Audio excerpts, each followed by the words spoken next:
The headless body that was found in Gregory Park, Portmore, St. Catherine has been identified.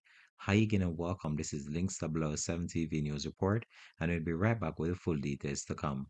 Welcome to Links 007 TV News Report, providing you with the best in local and international news updates.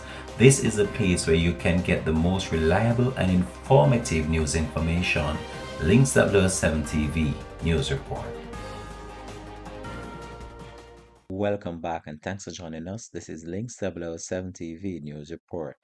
The headless body of a man identified as Giovanni Ellis was found in a section of Gregory Park, Portmore, St. Catherine called Mexico on Saturday night. Senior Superintendent SSP Christopher Phillips, head of the St. Catherine South Police Division, described the murder as a savage act of violence. According to SSP Phillips, the investigation continues and the police are following some leads in the incident.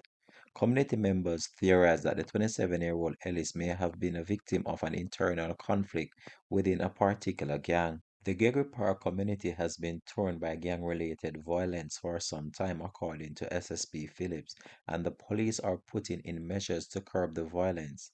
A 48-hour curfew commencing on Saturday at 6 p.m. and ending at 6 p.m. on Monday has been imposed in the community.